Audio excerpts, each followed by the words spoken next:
Puji Tuhan, shalom saudara. Kasih Kristus buat semua kita yang hadir hari ini dapat lagi mendapat kesempatan menerima kebenaran firman-Nya. Saudara ya, saudara kita buka dalam Injil Markus pasal 1. Kita baca ayat 29 sampai 34. Saya ulang, Injil Markus 1 ayat 29 sampai 34. Kita membaca ayat-ayat ini bergiliran, saudara ya. Ayat-ayat ini kita baca bergiliran. Saya baca ayat 29, saudara ayat 30 dan seterusnya. Markus 1 ayat 29, sekeluarnya dari rumah ibadat itu, Yesus dengan Yakobus dan Yohanes pergi ke rumah Simon dan Andreas. Saudara,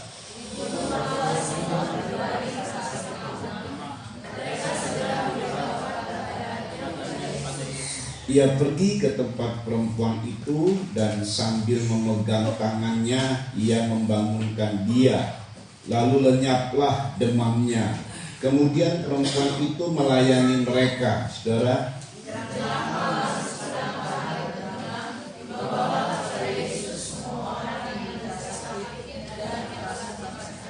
maka berkerumunlah seluruh penduduk kota itu di depan pintu.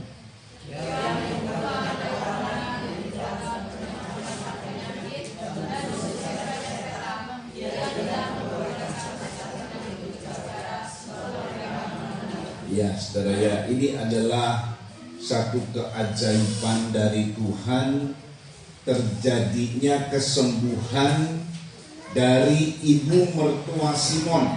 Nah, saudara ya, ibu mertua Simon. Jadi ini adalah mama dari istri Simon. Nah, siapa namanya istri Simon? Nyonya Simon. Nah, gitu ya. Mana nggak ditulis di Alkitab, saudara. Jadi Nyonya Simon. Ya, saudara perhatikan. Sungguh menarik, terjadi kesembuhannya itu pada saat Tuhan memegang tangannya. Ya, ada ayat lain kalau demam seperti ini Tuhan hardik demamnya. Tapi untuk ibu mertua Simon ini Tuhan pegang tangannya, kemudian membangunkan dia, lenyap sudah demamnya. Saudara, demam adalah satu penyakit yang memang bisa banyak asalnya, bisa banyak awalnya atau sumbernya. Kalau infeksi juga bisa demam. Kalau ada orang pencernaan terganggu, ada pencernaan terganggu lalu kemudian mual, muntah, pasti demam karena sebenarnya infeksi di dalam tubuh. Ada tetanus juga demam. Jadi banyak kasus demam. Tetapi kalau kita lihat dari Alkitab, ini sekarang arti rohani dari yang namanya demam, saudara ya. Kita tidak tahu tentang penyakit seperti apa yang ibu mertua Simon ini alami. Sebabnya apa? Apa tetanus, apa tipes, saudara ya. Tipes juga pasti akan alami demam. Demam itu suhu badan tinggi, tapi dia merasa dingin. Nah, sampai ada orang kalau demam itu menggigil, saudara. Ya, menggigil. Tetapi ayat berkata dalam Imamat 26, ini kita lihat demam rohani ini. Demam rohani ini penyebabnya ada, saudara ya. Karena disebutkan oleh Tuhan, Imamat 26, tolong dibaca ayat 14 sampai 16. Yuk. Tetapi kalau tidak mendengarkan aku, kata Tuhan, dan tidak melakukan segala perintah, Tuhan, terus jikalau kamu menolak ketetapanku, tidak mendengarkan, tidak melakukan, kemudian malah menolak ketetapanku, terus kan? Dan hatimu muak mendengar perkataan. Nah, hatimu muak. Nah, ini kayak sebuah makanan, kalau orang lagi demam memang muak soal makanan. mual dia ya. Tetapi kalau kamu muak hatimu terhadap perintahku, terhadap firmanku, teruskan, sehingga kamu tidak melakukan segala perintah, tidak melakukan segala perintahku, terus. dan kamu mengingkari perjanjian. Nah, inilah dampak dari orang yang muak akan firman Tuhan, akan peraturan Tuhan. Yuk, Maka aku pun akan berbuat begini aku kepadamu. pun akan berbuat begini kepadamu, yaitu Jadi aku akan mendatangkan kekudusan atasmu. apa itu? Batu kering serta Batuk demam. kering serta demam. Ya, siapa yang lagi batuk kering? Saya. Siapa yang lagi demam? Terus kan? Yang membuat mata rusak dan jiwa Dan merana. jiwa merana. Terus Kamu akan sia-sia menabur benihmu, ya, karena hasilnya akan habis dimakan musuh. yaitu karena muak peraturan Tuhan, satu akibatnya itu demam. Jadi kalau kita ini muak akan firman Tuhan, maka mengalami demam rohani, saudara ya. Ada nggak yang muak firman Tuhan? Firman Tuhan negor lagi, capek deh gitu ya. Saudara ya. Justru kalau ditegur itu berarti Tuhan sayang sama kita. Amin. Amin, saudara. Jadi saudara ini perhatikan baik-baik. Kalau kita muak mendengar peraturanku, nah jadi ini orang pasti malas-malas ke gereja. Kalau ke gereja pasti dipaksa-paksa, sebab dia muak kalau di gereja dengan firman itu kan ya, muak. Semoga kita tidak begitu ya. Nah, sikap dari ibu mertua Petrus ini saudara demam. Keadaannya dia itu saudara waktu disembuhkan dipegang tangannya. Ini cara kesembuhan Tuhan. Artinya saudara, memang di dalam tangan atau pelayanan dari ibu mertua ini ada yang keliru, sehingga menimbulkan demam. Dia tidak mengikuti peraturan Tuhan. Dia kan ibu mertua, di mana Petrus itu sebagai kepala rumah tangga, tetapi dia ibu mertuanya, begitu. Ibu mertua dari perempuan, dari istri Petrus. Biasanya istri Petrus itu dikomando oleh mamanya. Nih ibu mertua Petrus berarti kan namanya istri Petrus. Tetapi saudara perhatikan baik-baik. Tetapi hari itu kita lihat lagi ulang. Ini menarik sekali karena waktu saya baca ulang muncul begini. Coba dibaca ayat 29 Markus 1, saudara ya. Perhatikan ya, ibu mertua yang kaitannya dengan Petrus. Ini, yuk dibaca. Sekeluarnya dari rumah ibadat itu, Sekeluarnya dari rumah ibadat itu, Yesus dengan Yakobus dan Yohanes pergi ke rumah Simon dan Andreas. Yesus dengan Yakobus dan Yohanes pergi ke rumah Simon dan Andreas. Tahu nggak saudara? Biasanya Simon, Andreas itu bersama dengan Yesus. Selalu ayat berkata malah Petrus yang didahulukan disebut. Di mana saja ada Yesus ada. Yesus membawa Simon Petrus. Kalau Andreas ini adik dari Simon Petrus. Yakobus dan Yohanes itu kakak beradik juga. Yakobus kakak, Yohanes adik. Jadi ini ada 4 di mana mereka ini bersaudara. Petrus dan Andreas itu kakak beradik. Yakobus dan Yohanes itu kakak beradik, saudara ya. Nah biasanya Simon itu selalu ada karena ini murid yang merupakan ring satu Tuhan. Tapi hari itu Simon dan Andreas tidak ada bersama-sama dengan Yesus. Waktu Yesus keluar dari rumah ibadat, maka yang menyertai cuma Yakobus dan Yohanes. Kemana Simon? Dipanggil ibu mertuanya. Nah iya, karena ada persoalan. Saya tidak tahu persoalannya apa. Lalu mendatangkan sakit penyakit, saudara ya. Ya ini yang tadi saya bilang, pelayanan dari ibu mertua ini kurang bagus. Ya, selama memang waktu perempuan yang kemudian jadi istri Petrus masih dalam dalam pengaruhnya, oleh karena belum jadi istri Petrus, saudara, memang itu dikomando sama mamanya. Tetapi begitu dia menjadi istri Petrus, kelihatannya ini rada dominan, ini ibu mertua. mertua. Sampai tidak hadir loh Simon dan Andreas, saudara ya. Padahal ya mereka itu sudah melakukan tindakan seperti ini. Markus 1 ayat 16 sampai 18. Yuk, Markus 1 ayat 16 sampai 18, saudara ya. Markus 1 ayat 16 sampai 18, perhatikan.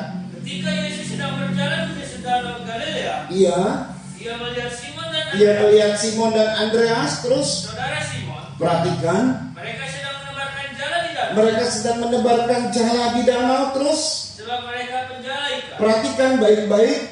Yesus berkata kepada mereka, Ya, mari, ikutlah, ikutlah aku. Terus dan kamu akan kujadikan penjala manusia. kamu akan kujadikan penjala manusia. Terus Lalu mereka pun segera meninggalkan jalannya dan mengikuti. iya, itu awalnya sudah bagus. Simon dan Petrus meninggalkan jalannya, meninggalkan hidup lamanya, meninggalkan manusia lamanya, lalu ikut Yesus, saudara. Tetapi di tengah perjalanan pelayanan mereka ini kelihatannya ada dominan ibu mertua, sehingga tidak hadir selalu. Ini sempat tidak hadir loh. Simon, khususnya Simon ini loh, ring satunya Tuhan. Tuhan bawa cuma Yakobus, Yohanes. Kemana Simon? Di ibu mertuanya. Nah, padahal mereka sudah komit, khususnya Simon ini sudah tinggalkan semua dan ikut Yesus. Ini full timer maksudnya, saudara ya. Ada Simon, ada Yohanes, ada Yakobus. Kemana-mana itu dibawa oleh Tuhan tuh. Itu ring satunya Tuhan. Tapi satu kali Simon mengalami seolah-olah absen karena pengaruh dari ibu mertua. Makanya untuk kesembuhan ibu mertua ini Tuhan pegang tangan karena pelayanannya kurang benar. Jadi pelayanan yang kemudian mengarah kepada cari pujian dan dominan, saudara. Ada orang melayani dengan tujuan mau ya dipuji, saudara ya. Jadi masih mengkomando. Keluarga ini masih dikomando oleh ibu mertua. Padahal firman berkata, karena ibu mertua Petrus ini orang Yahudi, maka dalam Sabat atau sering dibaca juga ini, apalagi di dalam pernikahan mereka, saudara ya, sering dibaca juga. Kita tahu, saudara ya, kita baca sebentar ya, supaya kita memahami dulu nanti buat kita ini apa, saudara ya. Efesus 5 ayat 31. Dalam Efesus 5 ini hidup sebagai suami istri seperti apa? Suami istri ya, tidak ada peran ibu mertua, tidak ada peran papa mertua, tidak ada. Dan suami istri hidupnya seperti ini yang Tuhan inginkan. Efesus 5 ayat 31. Yuk. Sebab itu laki-laki akan meninggalkan ayah. Laki-laki tidak dipengaruhi lagi oleh ayah dan ibunya, juga termasuk dari istri ya, atau perempuan setelah menjadi istri. Yuk. Dan ibunya dan bersatu dengan istrinya. Dan bersatu dengan istrinya. Terus Sehingga keduanya itu menjadi satu darah. nah, itu pernikahan. Jadi kalau sudah menikah, maka baik itu laki-laki maupun perempuan atau suami atau istri itu tidak dipengaruhi oleh orang tua mereka. Nah, ini kebenaran firman. Dan orang tua tidak boleh mempengaruhi mereka. Ya. Maka laki-laki yang bernama Harun, itu saya, meninggalkan ayah ibunya sejak tahun 95. Bahkan sebelumnya juga udah ninggalin. Maksudnya pelayanan kalau saya di sini. Selama 6 tahun saya single, saudara. 95 menikah dengan anak tetenes. Dia juga meninggalkan ayah ibunya. Jadi artinya yang komando saat kami sudah menikah adalah saya sebagai kepala rumah tangga. Maka laki-laki yang bernama Nurdin, ya kan, meninggalkan ayah ibunya, bersatu dengan Eni, gitu kan. Jadi buah-buah ini sudah tidak dipengaruhi oleh orang tua. Itu adalah kebenaran firman. Tapi ibu mertua ini dari Petrus muat firman Tuhan ini, saudara ya, masih mau menguasai. Ya, untung beberapa kita ada ibu mertua, cuman kelihatannya nggak terlalu dominan ya. Andre dominan nggak ibu mertuanya? Enggak. Anugerah kan ya. Oh bibi si Eni enggak. Kok Aki sama si Enis udah jadi ibu mertua. Beberapa kita belum jadi ibu mertua, soalnya mami belum jadi ibu mertua gitu kan ya. Jadi kita belum bagaimana gitu ngeraba-raba saudara. Tapi ini penekanannya nanti adalah sebuah pelayanan. Sebuah pelayanan yang maunya tuh cari pujian saudara. Karena ibu mertua ini saudara dari Petrus pelayanannya nggak bagus. Yang namanya pelayanan. Pelayanan itu adalah pelayanan untuk Tuhan, juga pelayanan dimana kalau kita kerja itu sebuah pelayanan. Saudara, kalau saudara bekerja di perusahaan, di pabrik, kepada sebagai pegawai, itu pelayanan loh saudara. Kalau saudara pikirannya cuma duit saja, ya sayang deh. Kalau saudara pikirannya bahwa apa yang aku kerjakan adalah sebuah pelayanan, itu luar biasa nanti. Dampaknya luar biasa saudara. Kalau saudara kerja sebagai seorang pegawai, kalau saudara punya perusahaan, saudara sedang kerja pada bosnya namanya CV apa gitu, itu bosnya. Itu bos saudara. Kalau Circen misalnya Raya Motor, itu tuh bos. Saudara ya, bos. Sebab kalau kita sembarangan dagang misalnya, kita sembarangan mengelola, dan bosnya mah nggak bisa apa-apa, yang maksudnya bos dagang kita misalnya toko gitu. Tapi nanti akan dampaknya bisa hancur kita. Kalau sembarangan kita mengelola dengan sembarangan, kita dominan terhadap apa yang kita dapat. Nah kita mesti ikut aturan. Secara sekalipun tidak tertulis, betul ya? Kalau dagang kan saudara dagang nggak saudara bilang saya ini dagangnya misalnya toko Jakarta ini bos, toko ini bos gitu. Lalu kemudian saya adalah pegawai, saya digaji, nggak kayak gitu. Kita sudah ngatur sendiri tapi mungkin tidak tersurat. Misal kita punya modal 100.000, barang 100.000 ini terjual 120.000. Uang kita bukan 120.000, uang kita cuma 20.000. Karena 100.000 itu harus dikembalikan untuk beli lagi. Nah itu sudah merupakan aturan yang sederhana, yang simple, yang kita harus ikuti kalau para pedagang, betul ya? Kalau pegawai memang betul-betul ada kelihatan bosnya. Dalam bosnya itu juga ada aturan yang diikuti oleh semua pegawai. Kayak begitu saudara ya. Jadi gak taunya di dalam pekerjaan kita rugi kalau kita gak ambil itu sebagai bentuk pelayanan. Kalau saudara dagang itu bentuk pelayanan saudara. Karena Tuhan begini, lihat ya, yang namanya apapun dalam dunia ada hamba, ada tuan. Tadi saya bilang kalau saudara owner yang punya perusahaan, saudara tuannya itu perusahaan saudara. Di mana semua yang namanya tuan dan hamba itu terikat dengan peraturan. Betul saudara? Ada peraturan yang tertulis kalau saudara pegawai. Ada peraturan yang tidak tertulis kalau saudara owner. Nggak tertulis. Kecuali saudara ada investor lain, nah ada apa namanya itu, bawa ke notaris, lalu kemudian nanti ada persen dapat berapa, ini berapa, sini apa? Dividen ya gitu ya. Nah begitu ya. Di sini ada nggak ya yang ada investor? Kayaknya nggak ada ya, semuanya ini owner semua. Hebat, ini luar biasa loh ya. Zaman sini luar biasa, owner semua. Pedagang itu owner saudara. Biarpun saudara punya warung kecil, owner.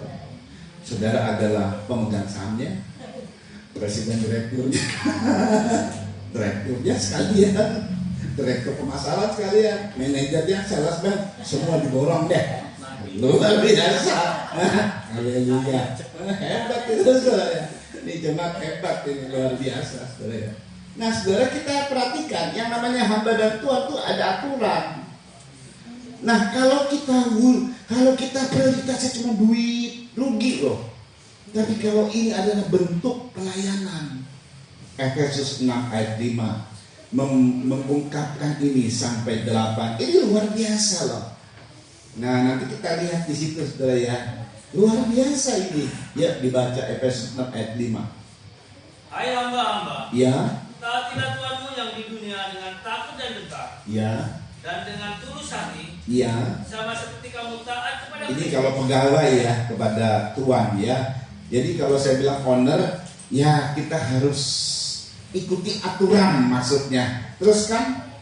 Jangan hanya di hadapan mereka saja untuk menyenangkan hati orang, Ya. tetapi sebagai hamba-hamba Kristus yang dengan segenap hati melakukan kehendak Allah. Kalau untuk pedagang, pelanggan itu disebutnya apa? Raja. Ya kan? Tuan.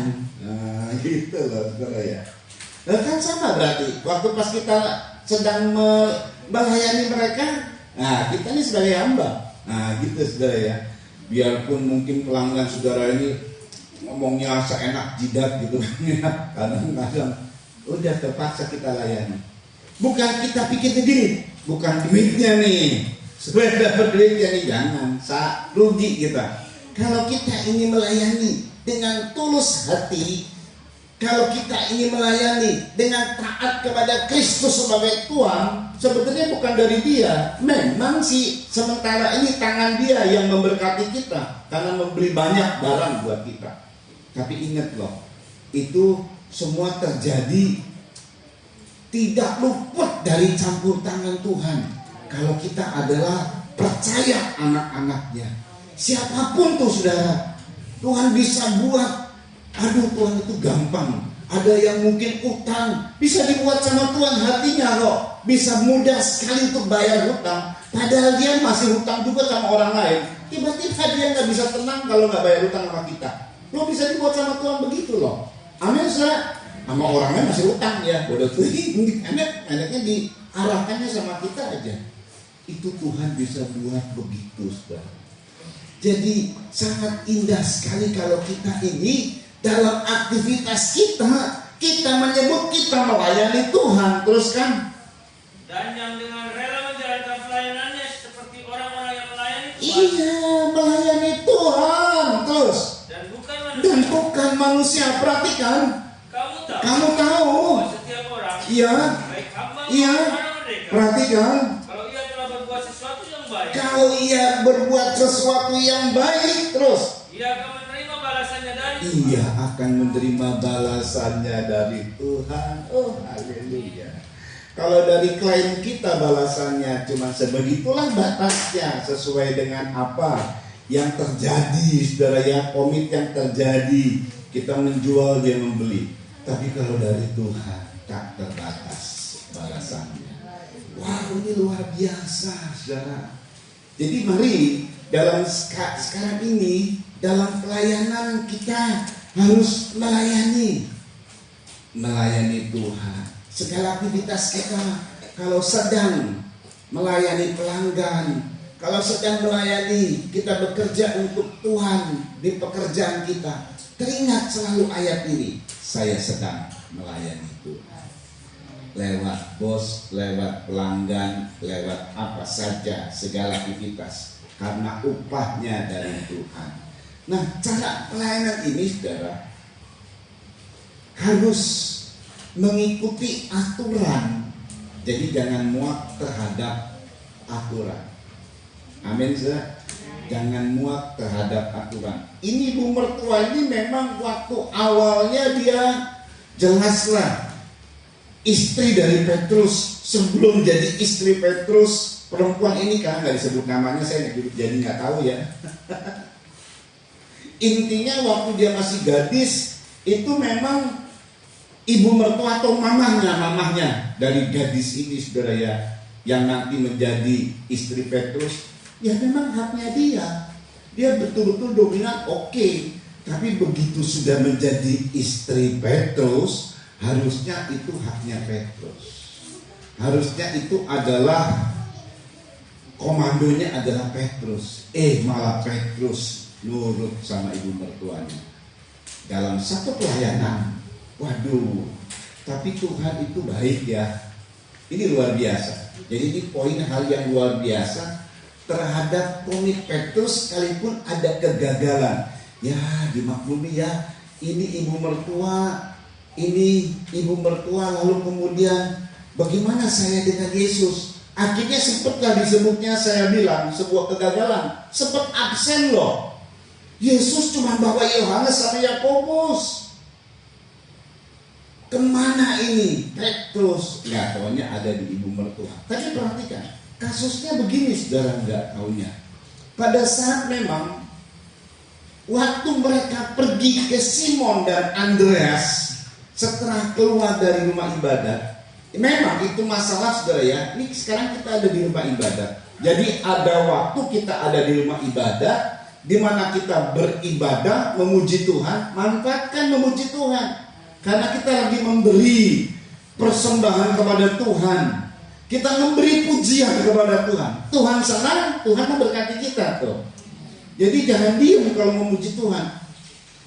Jadi mesti nyanyi, biarpun kita nggak bisa nyanyinya suaranya parau, apalagi ada slide-nya kan, ikutin aja slide-nya. Nah dia gimana sumbang nggak masalah. Ya. Nggak apa-apa, saudara. Tuhan jangan ketawain kita. Kalau saya bisa ketawa sih sebenarnya. Ya kan ada jemaat yang nyanyi, saya senang sekali dia nyanyi, saudara ya. Cuman begitu saya main dikunci dan dikasih ritmenya, saudara ya, dia nyanyi ya sebisanya dia. Tapi Tuhan senang, saudara. Biarpun kita ketawa, ya ketawanya karena ritmenya nggak sesuai, jadinya fals gitu ya. Tapi Tuhan senang loh. Tuhan tuh senang dengan pujian yang dari hati kita, saudara ya. Jadi usahakan memuji, karena pada saat waktunya kita beribadah, kita memuji Tuhan di situ. Di ibadah itu kita juga dapat janji dari Tuhan. Kalau ibadahnya betul, saudara ya, maka Tuhan memberikan janji kepada kita. Jadi tahukah saudara, setiap ibadah Tuhan itu pegang kertas, seolah-olah pegang kertas perjanjian. Perjanjian di mana nanti ini cair nih. Saya sudah ungkapkan kan ya, ada 4 hal yang akan dapat dari kita dalam setiap ibadah. Lalu itu Tuhan tanda tangan. Tinggal cairnya di mana? Dalam hidup sehari-hari kita. Nah begitu keluar dari ibadah, disitulah masalah. Masalah kita bukan dihadapi saat ibadah. Memang sih ada gereja yang masalahnya dalam ibadah, pelayan Tuhan dengan yang satu dengan yang lain, karena ada perselisihan, timbullah masalah. Saya sekarang satu grup sama dia melayani, aduh kesel saya, masalah. Karena nggak mau damai, saudara ya, kan? Itu masalah tuh. Saya itu tadi kemarin itu baru saja diomongin sama dia, lalu ketemu dalam ibadah, masalah. Bisa masalah sama pendetanya kalau memang kita nggak selesaikannya masalah. Tapi saya berdoa supaya soal ibadah ini jangan ada masalah, justru kita memberi yang terbaik buat Tuhan. Nah, selesai ibadah seolah-olah kita dapat kekuatan untuk menghadapi masalah di rumah. Begitu keluar dari ibadah karena ada masalah, awalnya saudara ya, ini saya juga nggak tahu ya. Coba dibaca ulang Markus 1 tadi. Ini lucu sekali saudara ya. Markus 1 ayat 29. Yuk dibaca ulang. Kalau kita urutkan dari kisah ini saudara, yuk dibaca. Sekeluarnya dari rumah ibadat itu, Yesus dengan Yakobus dan Yohanes pergi ke rumah Simon dan Andreas. Kelihatannya mereka mau besuk ini ya. Ada apa Simon dan Andreas nih absen ikut gitu kan ya. Katanya bener. Yuk dibaca. Ibu mertua Simon terbaring karena sakit demam. Perhatikan. Mereka segera memberitahukan kepada Yesus. Iya, nggak tahunya Tuhan lebih dulu tahu.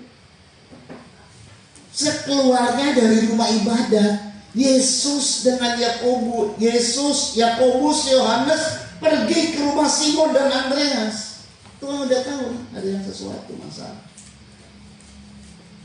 Ibu mertua Simon terbaring karena sakit. Nggak gini loh saudara. Lalu teleponlah mereka. Tuhan, ini ibu saya sakit. Nanti kemari ya. Kan belum ada telepon. Jadi Tuhan datang karena Tuhan lebih dahulu keberadaan ibu mertua Simon.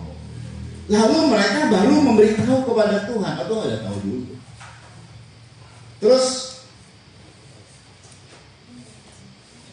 Ia pergi ke tempat perempuan itu. ya, Dan sambil memegang tangannya ia membangunkan dia.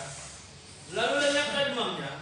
Kemudian perempuan itu melayani mereka. nah setelah sembuh maka perempuan itu melayani. Nah ini pelayanannya benar, saudara. Tapi awalnya tangan dari pelayanan perempuan ini, ibu mertua Petrus, tidak benar.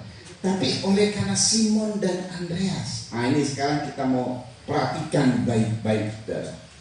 Jadi pada saat Yesus keluar dari rumah ibadah, setelah kita keluar dari rumah ibadat ini memang kita harus berhadapan dengan hidup sehari-hari. Di situ masalah pekerjaan, masalahnya ada di situ nanti dalam kita bekerja dapat order atau tidak, dapat pelanggan atau tidak, dapat pembeli atau tidak. Di bekerja itu nanti bagaimana, adakah bos kasih pekerjaan yang rumit atau tidak. Juga nanti di rumah tangga berhadapan dengan istri, anak, suami, dan semua itu adanya setelah keluar dari rumah ibadah. Kita berhadapan dengan sehari-hari. Kita bergumul hidup bukan dalam ibadah, tapi kita bergumul hidup di hari-hari kita. Yang sekolah nanti ada ulangan, ada ini, pertemanannya bagaimana dan lain sebagainya. Itu harus kita hadapi. Itu harus kita hadapi. Sungguh luar biasa sekali. Saat itu di rumah Simon Petrus ada persoalan. Sebelum mereka kasih tahu kepada Tuhan, Tuhan lebih tahu lebih dulu. Jadi memang sifat Tuhan ini begitu, saudara. Perhatikan di Injil Matius. Perhatikan baik-baik apa yang Tuhan bilang. Matius 6 kita baca ya. Ini perhatikan. Jadi kalau kita ingin supaya terasa bahwa Tuhan lebih mengetahui keadaan kita lebih dahulu, ini caranya nih. Matius 6 kita baca, saudara ya. Ayatnya kita ayat yang sudah tidak asing buat kita, tetapi perlu kita pahami. Matius 6 ayat 25 dimulai. Saudara ya, Matius 6 ayat 25.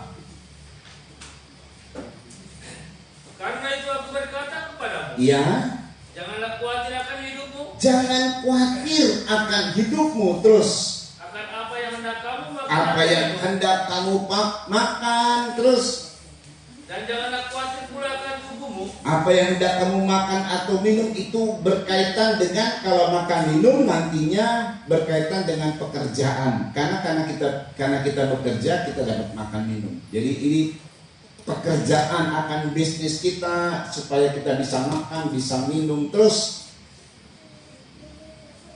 jangan khawatir akan tubuhmu ya.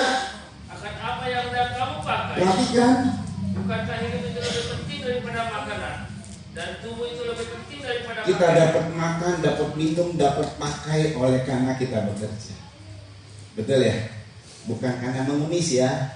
Orang ngemis juga bisa dapat makan, minum, dan pakai. Tapi bukan itu ya. Tapi karena kita bekerja. Amin, saudara? Karena kita berbisnis, kita bekerja. Tapi Tuhan bilang, jangan khawatir. Tuhan bisa penuhi semua. 26. Pandanglah burung-burung di langit, Iya, yang tidak menabur dan tidak menuai, iya. dan tidak mengumpulkan bekal dalam lumbung, Perhatikan. namun diberi makan oleh Bapamu yang di surga. Ya, Bukankah kamu jauh melebihi burung-burung itu? burung-burung itu tidak menabur, tidak menuai, tidak bekerja. Maksudnya seperti kita. Tuh diberi makan Bapa di sorga. Terus, Siapakah di antara kamu yang karena kekhawatirannya dapat menambahkan sehasta saja pada jalan hidupnya? iya, siapakah di antara kamu karena khawatir dapat menambahkan sehasta? Gara-gara dia khawatir, misalnya ada hutang, misalnya nih, ada hutang 100.000, ya sederhana sekali lah. Gara-gara dia khawatir, itu hutang jadi 90.000. Kira-kira begitu? Enggak tahu saya. Jadi nggak taunya ya. Perhatikan, khawatir itu merugikan kita loh, saudara. tidak akan menambah sehasta apapun dalam jalan hidupmu. Gara-gara khawatir yang nggak ada pelanggan, lalu karena kita khawatir lalu pelanggannya datang gitu, enggak.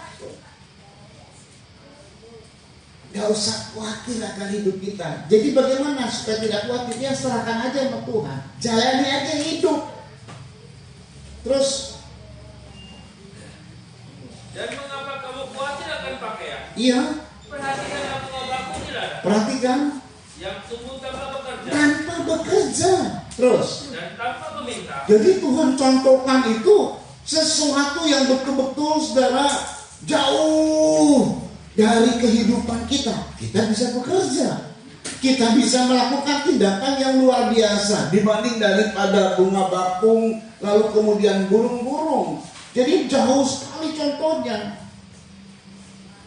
Tuhan tidak berkata begini, perhatikan binatang itu. Ya binatang kerja saudara ya, atau cari makan. Binatang misalnya binatang kucing misalnya, guguk gitu ya, yang dekat-dekat sama kita. Tapi burung yang sulit untuk kita jangkau, dia terbang ke sana, terbang kemari.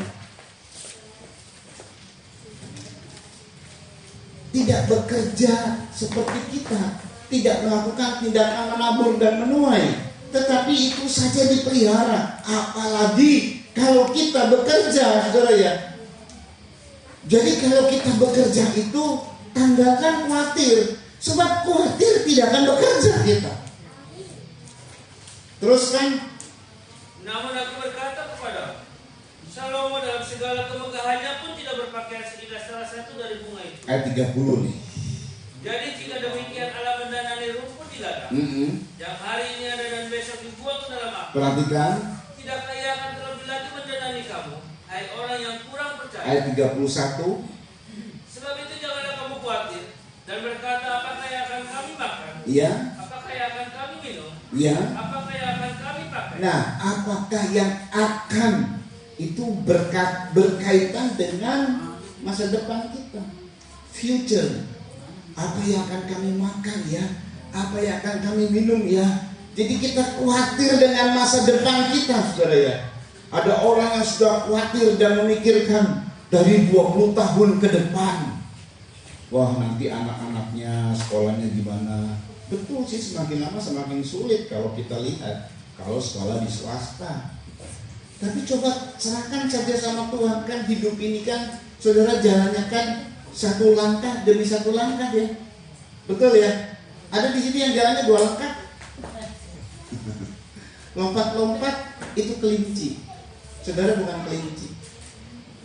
Jadi jalani saja tahap demi tahap, hari demi hari. Jangan 20 tahun saudara mikirin sekarang. Gara-gara mikirin 20 tahun ke depan buat anak-anaknya kuliah di mana, nanti bagaimana. Bingung, waduh gimana ya? Ini gayanya udah dihitung. Waduh, ini kira-kira mesti jualan apa ya? Cukuplah kesusahan sehari, cukuplah sehari. Keadaan yang seperti ini, kata ayat 32, perhatikan ya. Semua itu dicari bangsa-bangsa yang bagaimana? Yang tidak mengenal Allah dan hidup dengan kekhawatiran. Itulah bangsa-bangsa yang tidak mengenal Allah. Terus kan? Bapamu yang di surga tahu, ya. Bahwa kamu memerlukan semuanya itu. Ibu mertua Petrus memerlukan kesembuhan. Rumah tangga Petrus ada masalah. Tuhan tahu.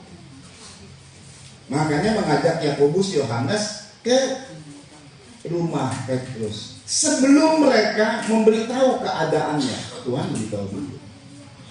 Sebelum kita berdoa, Tuhan lebih tahu dulu apa yang sedang terjadi atas hidup kita. Amin. Amin, saudara. Jadi kita butuh apa? Tuhan lebih tahu itu. Cuma karena kita khawatir, itu yang diperbesar oleh kita. Itu yang kita pikirkan, itu yang kita fokus khawatir. Apa yang Tuhan siapkan tidak kita terima. Sebenarnya khawatir kita lah yang menolak semua pemberian Tuhan. Terus Tetapi carilah dahulu Cari kerajaan dahulu kerajaan Allah. Terus dan kebenarannya. dan kebenarannya itu bagi anak-anak Tuhan, anak-anak kerajaan. Cari dahulu kerajaan Allah dan kebenarannya. Teruskan. Maka semuanya itu akan ditambahkan kepadamu. Ya, terus. Sebab itu janganlah kamu khawatir akan hari esok. Iya. Karena hari besok mempunyai kesusahannya sendiri. Iya, terus. Kesusahan sehari cukuplah untuk sehari. Untuk hari besok aja jangan khawatir kok. Apalagi 20 tahun ke depan. Untuk hari besok aja jangan khawatir. Kesusahan sehari cukuplah sehari. Hari ini perlu kita makan apa? Cukuplah kesusahannya. Jangan ditimbun kesusahan 20 tahun ke depan. Ditaruh sekarang, bebannya sekarang. Ya iya, saudara, stres. Setiap hari itu ada pertolongan Tuhan setiap hari. Kalau kita butuh pertolongan Tuhan besar, Tuhan siapkan pertolongan yang besar setiap hari.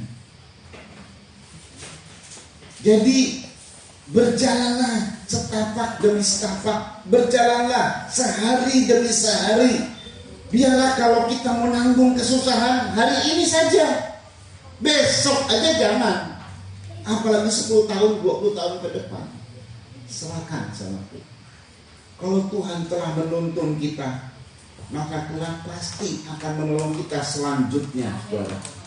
Percayalah, kita ini anak-anaknya, saudara. Waduh, pertolongannya perlu besar ini. Oh, saudara nggak percaya Tuhan kita itu besar? Allah yang berkuasa, Allah yang mempunyai langit dan bumi. Dia tahu, Bapa di sorga itu tahu apa yang kita butuhkan. Sebelum kita meminta kepadanya, dia lebih tahu. Makanya waktu pas Yesus ngajak Yohanes, Yakobus, yuk ke Bang Simon. Ini keadaannya mereka belum kabari sama Tuhan. Ini kan gak ada telepon. Jadi mereka mesti lewat orang, saudara, yang datang ke bait suci atau ke sinagog pada saat Tuhan ibadah. Belum nyampe, Tuhan udah sampai dulu. Udah sampai di rumah mereka. Dan Tuhan mengerjakan kesembuhan. Memang, saudara, persoalan itu terjadi. Ini persoalan di rumah tangga ini. Ini persoalan di rumah tangga itu terjadi oleh karena ada pelayanan yang keliru. Setiap kita dalam rumah tangga itu saling melayani. Suami melayani istri, istri melayani suami, orang tua melayani anak, anak melayani orang tua. Ini saling melayani. Itu rumah tangga yang baik, saudara, ya. Saling mengerti pelayanannya, di mana dia posisinya. Bukan kemudian kakak beradik saja. Itu loh cici, itu loh kakak, nggak kerja, masa saya terus yang kerja. Nah, ini terjadi cekcok, konflik, saudara, ya. Gara-gara suami istri juga termasuk tuh tidak saling melayani, sehingga terjadi konflik. Apalagi nanti urusan ada di situ, ada urusannya nanti ibu mertua, papa mertua. Nah, itu konflik bisa nambah memang. Tapi kalau mereka mengerti pelayanannya masing-masing, tidak ada konflik. Betul gak? Karena ngerti. Oh, saya tugasnya ini, saya tugasnya itu. Sekalipun tugas itu tidak tertulis. Ada di sini, memang ada orang tua atau sebagai orang tua atau ibu rumah tangga, saudara, ya, dia tulis tugas buat anak-anaknya. 1, Amir. 1, nyuci piring. 2, buang sampah. 3, oh. Ada yang begitu, ada. Tapi rata-rata ya saling pengertian lah. Ya. Tapi memang begitu. Nanti ada hal-hal yang bisa konflik. Oh, itu nggak kerja, saya terus yang kerja, saya terus yang disuruh. Itu konflik pasti. Itu masalah. Saudara tahu nggak? Masalah rumah tangga itu bisa mempengaruhi seluruh berkat-berkat kita. Karena kan rumah tangga itu, saudara, rumah tangga itu dimulai dari suami istri. Setelah suami istri, maka berlanjut pada anak. Betul ya? Jadi kalau suami istri itu disebutnya apa? 2 orang Yuk dibaca di Injil Matius 18. Nah ini nih, Matius 18. Bayangkan kalau dia nggak akur, konflik, tidak nyatu, terjadi peristiwa ini. Matius 18, kita membaca ayat, dimulai ayat 18. Yuk, perhatikan ini ya. Aku berkata kepadamu, Ya, sesungguhnya apa yang kamu ikat di dunia ini akan terikat di surga. iya, Dan apa yang kamu lepaskan di dunia ini akan terlepas di surga. akan terlepas juga di sorga. Jadi apa yang kita lakukan, kegiatan mengikat dan melepas di dunia, maka sorga setuju dan itu terjadi. Asal sorga setuju, ini sumber segala berkat. Kalau kita lepaskan, apa yang kita lepaskan? Ikatan hutang misalnya, ikatan dosa, ikatan sakit, ikatan kutuk. Kalau kita lepaskan dalam nama Yesus terlepas, sorga juga setuju terjadi kelepasan itu, saudara. Kita lepas dari hutang, kita lepas dari kutuk, kita lepas dari sakit. Kalau kita mengikat perjanjian dengan Tuhan, aku ikat perjanjian berkat, aku diberkati dalam nama Yesus, pekerjaanku diberkati, ada usaha yang diberkati, apa saja yang kita sebut, dan kita sebut itu diberkati, mengikat janji berat, surga setuju terjadi. Ini apa yang ditawarkan, deal, diberkati, terjadi, sepakat, surga setuju, deal. Gitu saudara. Itu selalu kegiatan kita di bumi, asal surga setuju, sumbernya setuju, terjadi. Kayak misalnya seseorang nih, ada salesman misalnya, memberikan promosi untuk promosi gitu. Lalu ada proposalnya kan, anu. Lalu dikasih ke bosnya, bosnya baca proposalnya. Karena bos ini sumbernya. Ini kalau proposal ditolak, nggak cair itu dana. Bosnya bilang oke, aku setuju. Berapa dananya? Oh sekian ratus juta. Oke, oh namanya bos. Tanda tangan, kasih keuangan, cair. Proyek jalan. Dapat keuntungan, kan gitu saudara. Sadar kayak begitu. Ya kalau ini ya, kalau bos biasanya tunggu seminggu lagi lah saya pertimbangkan. Kalau Tuhan enggak, apa yang kamu ikat di dunia ini, terikat di sorga. Tuhan cepet ya. Apa yang hari ini kita ikat, waktu ini kita ikat, karena sorga dan bumi kita ini sudah tidak jauh. Sesuai dengan doa yang diajarkan Tuhan, datanglah kerajaanmu, jadilah kehendakmu di bumi seperti di sorga. Selalu kita itu selalu menghadirkan kerajaan Tuhan sehingga aktivitas kita itu aktivitas yang diketahui Tuhan, disetujui Tuhan. Nah saudara perhatikan bagaimana caranya mengikat dan melepas ini supaya juga sorga setuju. Lanjut. Dan lagi aku berkata kepadamu, jika dua orang daripadamu di dunia ini sepakat meminta apapun. Dua orang itu kan suami istri. Dua orang itu dimulai suami istri. Itu yang paling konkret banget. Itu satu rumah tangga suami istri. Suami istri dua orang yang sepakat, setuju. Dua orang yang sepakat meminta apapun juga. Saudara ya, terus. Permintaan mereka itu akan dikabulkan oleh Permintaan mereka itu akan dikabulkan oleh Bapakku yang di sorga. Nah kemudian ayat 20. Sebab di mana dua atau tiga orang. Nah 3 orang itu anak. 2 itu suami istri. Yang ketiga adalah pihak anak. Nanti anaknya berapa itu pihak ketiga dari rumah tangga. 2-3 orang berkumpul dalam namaku, terus di situ aku ada di tengah-tengah mereka. Iya, di situ aku ada di tengah-tengah kami. Jadi persoalan rumah tangga itu persoalan yang paling penting, saudara. Karena persoalan rumah tangga ini menjadi persoalan di mana Tuhan bisa bekerja, di mana berkat itu ada. Tapi kalau persoalan rumah tangganya menjadi persoalan yang selalu bersoal konflik, baik itu hatinya, pikirannya, saudara, konflik mulu. Wah, Tuhan gak akan hadir.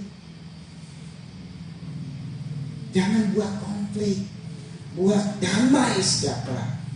Bagaimana yang masih sendiri? Kontrak sendiri, lebih enak.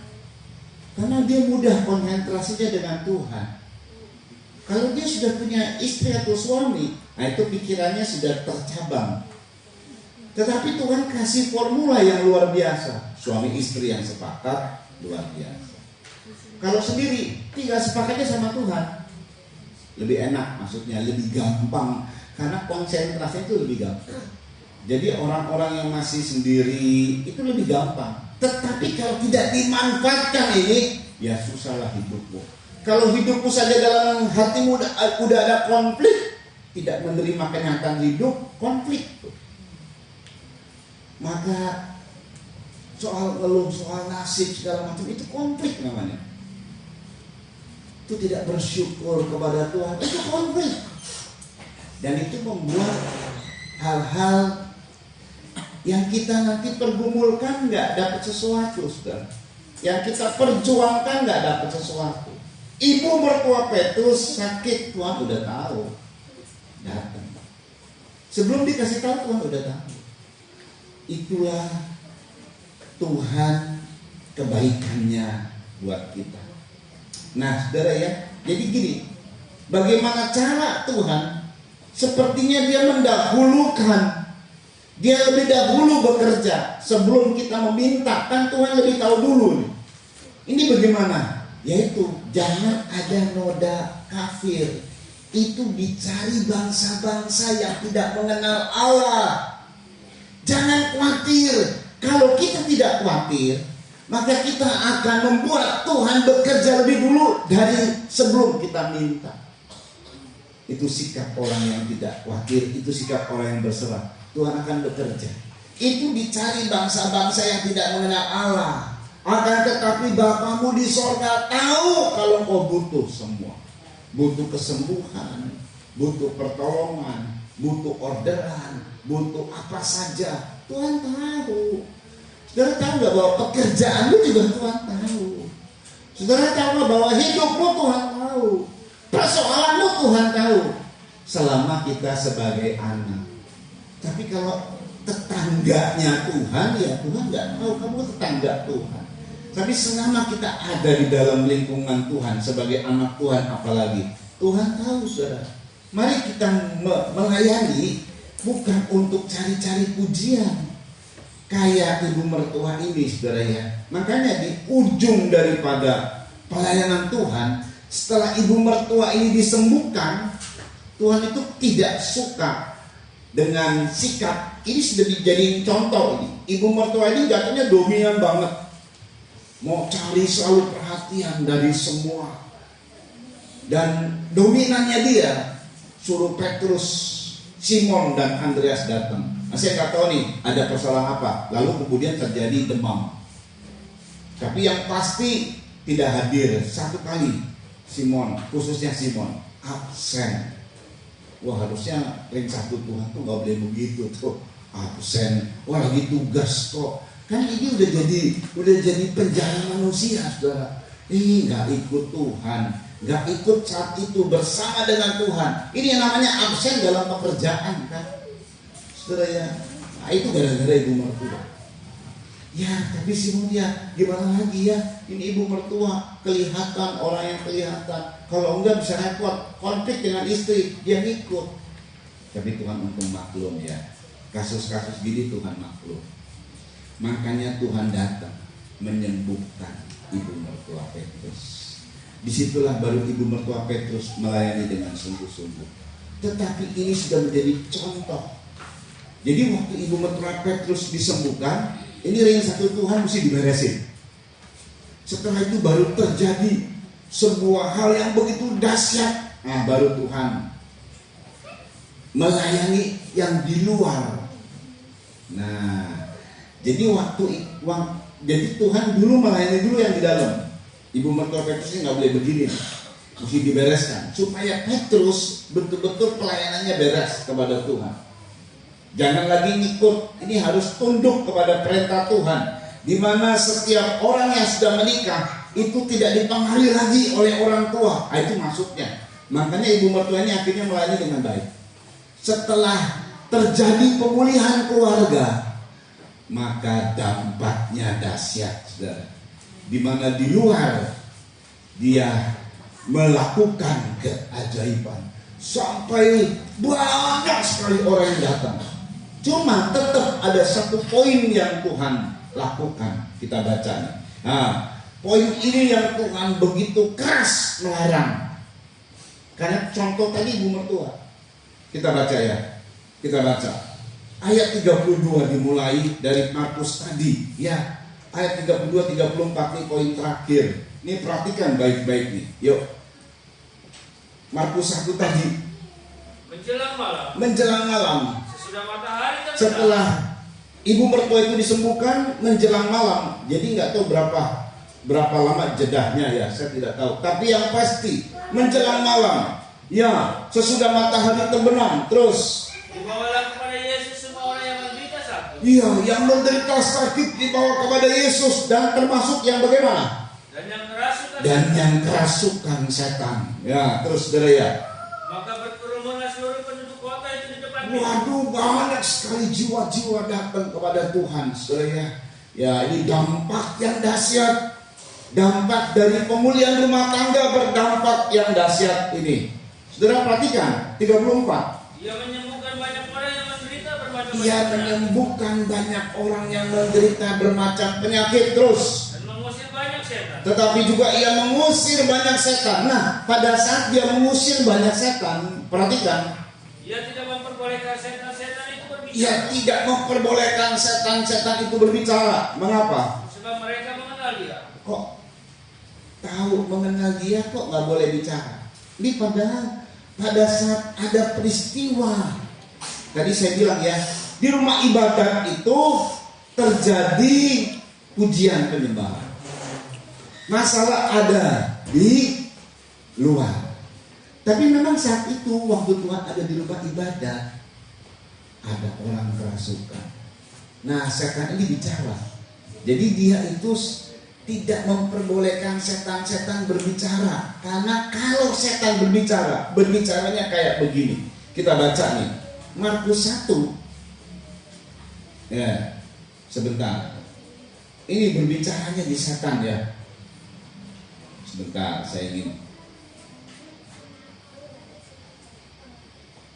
sebentarnya di Injil Markus 1 juga. Ya, Markus 1 ayat 24. Ini di rumah ibadat, sudah. Tadi kan kita bacanya ayat 29. Ini 24 nih, peristiwa terjadi di rumah ibadat. Yuk. Apa urusanmu dengan kami? Atau ayat 23 dulu dibaca, 23. Pada waktu di dalam rumah ibadat itu, Ya. ada seorang yang kerasukan roh jahat. Kerasukan roh jahat. Terus orang itu berteriak, ya, apa urusanmu dengan kami? apa urusanmu dengan kami? Ini si setan yang ngomong. Hai Yesus orang Nazaret. Bukan si Vina. Bukan si Vina yang dimaksud. Ini murni setan. Sebab itu film itu jadi bingung orang. Kalau ini murni setan yang ngomong. Apa urusanmu dengan kami? Hai Yesus orang Nazaret. Oh tahu Yesus dari Nazaret. Terus Engkau datang hendak membinasakan kami. engkau datang hendak membinasakan kami. Terus Aku tahu siapa engkau. aku tahu siapa engkau. Setan ini kan Yesus bilang dia tidak memperbolehkan setan-setan berbicara karena mereka itu tahu siapa Yesus. Aku tahu siapa engkau. Terus Yang kudus dari Allah. nah, saudara, saya mau tanya mas saudara, kalau misalnya ada orang kerasukan lalu dia ngomong begitu, apa urusanmu dengan kami? Hei Harun misalnya ngomong ke saya gitu, aku tahu kau datang dari Allah. Kira-kira ungkapannya dia bagus atau tidak bagus? Bagus ya. Kan lebih meyakinkan orang kan, betul ya? Kan lebih meyakinkan. Ada pendeta, ada hamba Tuhan, saudara ya. Ada orang kerasukan, itu pendeta dipuji-puji. Oh, aku tahu. Udah meninggal pendetanya, saudara. Udah meninggal. Oh, yang bagus mah pendeta itu, tapi dari omongan setan, syaiton. Itu pendetanya bangga. Gua bilang bohong deh. Dia kena tipeng mas setan. Yesus mah tahu. Loh, ini lagi memuliakan Tuhan kan? Betul nggak? Ini memuliakan Tuhan sebenarnya. Aku tahu siapa engkau, yang kudus dari Allah. Itu terdengar sama orang. Oh benar ya, Yesus itu yang kudus dari Tuhan. Tapi yang ngomong siapa? Setan.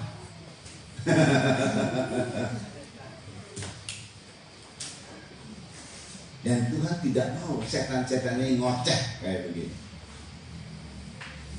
Kenapa? Nah ini dia nih saudara. Kadang-kadang kalau kita dipuji, muncul kekaguman. Setiap orang pastilah. Serohani apapun tuh hamba Tuhan pastilah. Sekarang coba tuh hamba Tuhan dikritik begitu, mau nggak dia? Wah, mulai dia memberikan klarifikasi di medsos. Wah, ya kan? Dikritik nggak akan mau. Mana ada yang mau dikritik? Apalagi diomongin begitu, pasti akan munculkan di medsos. Wah, pernyataan-pernyataan bukti bahwa manusia itu tidak mau disalahkan, tidak mau diejek, tidak mau diomongin. Maunya dipuji berarti kan? Kan cuma pujian dan ejekan. Kalau dipuji, wah senang orang. Makanya Tuhan tuh paling gak mau dipuji. Apalagi berasal dari setan. Satu kali juga saya ingat satu ayat lah. Ini saya teringat lagi nih. Satu ayat juga ya. Ini terjadi sama hamba Tuhan. Hamba Tuhan ini memang luar biasa. Dia tahu persis loh. Saudara ya, pada saat dia tahu persis apa yang dilakukan. Sebentar saya ingin mengajak kita memahami ini, saudara ya. Kisah Para Rasul. Saya nggak siapkan ini nih, tapi saya teringat. Kisah Para Rasul pasal 16. Yuk, Kisah Para Rasul pasal 16. Ayat 16 dimulai. Kisah Para Rasul pasal 16 ayat 16. Ya. Pada suatu kali ketika kami pergi ke tempat sembahyang itu, Ya. kami bertemu dengan seorang hamba perempuan yang mempunyai roh tenung. Yang mempunyai roh tenung. Roh tenung. Terus. Dengan tenungan-tenungannya tuan-tuannya memperoleh berhasil. Dengan tenungan, dengan ramalannya, dengan apa ya? Kalau sekarang itu supaya dapat buntut nomor segala macam ya. Dapatlah tuan-tuan ini penghasilan besar. Terus ia mengikuti Paulus dengan teror. Ya kan ya. Perhatikan, ia mengikuti Paulus terus. Dan kami dari belakang Iya. berseru. Iya. Orang-orang ini adalah hamba Allah yang mati. Bagus nggak pernyataannya? Orang-orang ini Paulus ini hamba Allah yang maha tinggi. Waduh, terus Mereka memberitakan kepadamu jalan kepada keselamatan. mereka memberitakan kepadamu jalan keselamatan. Wih, luar biasa ya. Yang ngomong siapa? Roh tenung, dukun yang ngomong. Terus Hal itu dilakukannya beberapa hari lamanya. Terus Tetapi ketika Paulus tidak tahan lagi akan gangguan itu, ya, ia berpaling dan berkata kepada roh, ia berpaling dan berkata kepada roh itu, ya, demi nama Yesus Kristus aku menyuruh engkau keluar dari perempuan itu. ya. Seketika itu juga keluar roh itu. Roh jahat roh keluar. Paulus nggak suka. Padahal omongannya kan bagus, seolah-olah dia bersaksi, menyaksikan tentang hebatnya Paulus tadinya. Ya kan, ini orang hamba-hamba Allah yang maha tinggi, yang memberitakan kepadamu jalan keselamatan. Hari itu, besoknya juga ngomong gitu lagi. Tiap-tiap hari ngomong nggak kuat Paulus. Demi nama Yesus keluar loh. Dan keluarlah. Nah itu dia, itu kalau hamba Tuhan yang murni itu nggak cari pujian. Jadi kalau kita pelayanan itu jangan cari pujian, jangan asal bosenan. Kita tulus kepada Tuhan. Itu berkatnya besar, saudara ya. Jangan asal pelanggan senang. Tidak, kita murni, pelayanan murni, bekerja murni, tulus. Karena ini ayat terakhir. Sudah Tuhan ungkapkan nih, kalau kita jatuh di dalam kasus ini bahaya banget, saudara. Lukas 16 ayat 13 sampai 15. Ini ayat terakhir ya.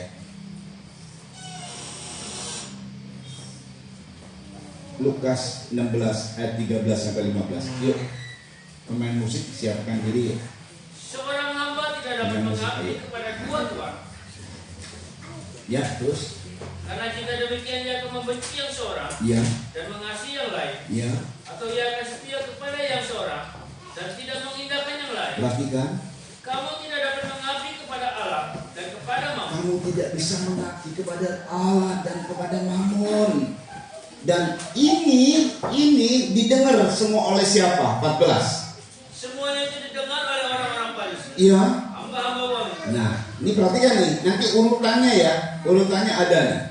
Yuk, teruskan. Dan mereka mencemoohkan dia. Mereka ini adalah hamba-hamba uang. Mereka ini mencemoohkan Yesus. Dan mereka ini ayat 15. Lalu dia berkata kepada mereka, Lalu dia berkata kepada mereka, kamu membenarkan diri. mereka ini membenarkan diri. Tuh ada 3 sifat. Terus, Tetapi Allah mengetahui hatimu. perhatikan. Sebab apa yang dikagumi manusia Sebab apa yang dikagumi manusia dibenci oleh Allah. dibenci oleh Allah. Paulus itu, ini ada hamba-hamba Tuhan yang mau tinggi, dikagumi tuh. Dia nggak mau. Karena apa yang dikagumi manusia dibenci oleh Allah. Yesus dikatakan, ini adalah anak Allah. Engkau datang dari yang kudus dari Allah. Nggak mau. Benci kamu. Tidak bicara kamu. Diam kamu. Karena itu menimbulkan kekaguman nantinya secara pribadi. Tahukah saudara, apa yang dikagumi manusia dibenci Allah. Jadi kalau kita cuma cari kekaguman manusia, cari pujian manusia, nanti dibuktikannya waktu diomongin kita marah. Nah, itu namanya cari kekaguman manusia. Yang ada dalam diri kita itu cuma cari kekaguman manusia. Sebab kalau kekaguman manusia kita cari, ada 3 hal ini yang ikut serta dalam dirinya. 1, pasti akan jadi hamba uang. Itu kalau dibiarkan ya, terus akan jadi hamba uang, populer jadi hamba uang. 2, akan membenarkan diri. Dan yang ketiga, terakhir, mencemoohkan Yesus. Kalau kita cari kekaguman manusia, pasti dampak akhirnya kita menjelekkan Yesus. Tetapi kita tidak mencari kekaguman manusia. Kita berkata, ku kagum akan Engkau. Haleluya. Kau sungguh indah tiada taranya. Yuk kita berdiri. Haleluya. Kau sungguh indah tiada taranya. Sungguh menakjubkan. Sungguh menakjubkan. Sungguh ajaib. Sungguh ajaib dimengerti. Lebih dari semua, lebih dari saya ada.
terima kasih Bapa yang baik.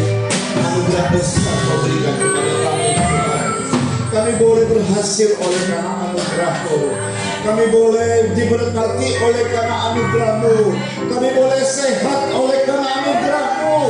Kami terpelihara oleh karena anugerah-Mu Tuhan. Semua kemuliaan, kepujian, keagungan, kejayaan, semua bagi-Mu Yesus Kristus. Junjungan sesembahan kami, haleluya. Utai karinasya dan glory ingat lila kerana-Mu terlebih, haleluya. Berkati Tuhan yang hadir sekarang ini, sehingga apa yang sudah Kau sediakan berkat-berkat itu mereka terima Tuhan. Dan saat mereka ada dalam persoalan, mereka dapati persoalan-persoalan mereka diselesaikan oleh-Mu. Engkau campur tangan dalam kehidupan mereka Tuhan. Ampuni kalau kami mencari kekaguman pada diri kami, kepopuleran kami Tuhan. Biarlah kami dipromosikan oleh-Mu, tidak mempopulerkan diri kami, tidak mempromosikan diri kami, tidak mencari kekaguman manusia, tidak cari pujian. Kami bekerja di mana saja, kami tulus bekerja seperti kami melayani Tuhan. Kami percaya berkat Tuhan yang tak terbatas itu dilimpahkan atas setiap kami. Nama Tuhan dipermuliakan. Berkati keluarga di sini sebagai fasilitator yang menyediakan tempat ibadah, serta keluarga yang fasilitator untuk pastori Tuhan. Berkati semua korban-korban yang disampaikan oleh jemaat Tuhan. Haleluya. Berkati semua Tuhan mereka yang terlibat dalam pelayanan. Berkati juga yang live streaming Tuhan. Semuanya diberkati dan juga nanti haleluya dari ibadah ini disebarkan juga diberkati. Nama Tuhan dipermuliakan. Terima kasih Bapa yang baik dan Tuhan Yesus. Haleluya. Kau berkati Kecamatan Pegadaian, Kabupaten Subang, Provinsi Jawa Barat, Indonesia, tanah air yang kami cintai, dengan semua Tuhan yang bergerak di bidang hukum juga Tuhan. Tolong beri kekuatan pada mereka untuk berani membongkar kasus-kasus besar supaya Indonesia tegak dari hukum dan adil. Dan Presiden kami yang masih bekerja Tuhan, Pak Jokowi dan Pak Maruf Amin, berkati dengan jajarannya, juga legislatif, yudikatif, eksekutif, wakil-wakil rakyat juga diberkati Tuhan. Baik yang masih bekerja dan juga yang sudah terpilih yang akan siap bekerja di kemudian hari. Presiden kami terpilih juga Pak Prabowo dan Gibran, diberkati kekuatan kesehatan mereka Tuhan Yesus, sehingga mereka bisa melanjutkan pekerjaan dari presiden sebelumnya. Haleluya. Dan Indonesia terus diberkati oleh Tuhan. Terima kasih kalau sebentar kami kembali ke rumah kami masing-masing. Sampaikan dengan selamat, dengan tidak kekurangan sesuatu apapun. Kembalikan pada hari-hari ibadah. Terpujilah nama Yesus Kristus. Kami angkat dua tangan kami menerima berkat dari Tuhan. Saudara-saudara dikasih oleh Tuhan, terimalah anugerah cinta kasih sayang dari Bapa yang sungguh sangat mengasihimu. Kasih karunia lewat kuasa pendamaian Kristus atasmu, saudara, dan pimpinan persekutuan kuat kuasa Roh Kudus menjadi milikmu, disertai 4 berkat yang sudah Tuhan siapkan bagimu. Itu adalah milikmu. Terimalah semua itu dengan sepenuhnya atasmu, dan diberkatilah engkau sesuai dengan janji firman. Genaplah atasmu sehingga engkau penuh sukacita, karena itu adalah kehendak Tuhan. Terimalah semua berkat itu dari sekarang ini sampai Tuhan datang kali yang kedua, bahkan sampai selama-lamanya. Dalam nama Tuhan Yesus Kristus, mempelai pria sorga dan imam besar yang kami puja-puji selalu, kami alaskan doa kami. Haleluya. Haleluya. Haleluya.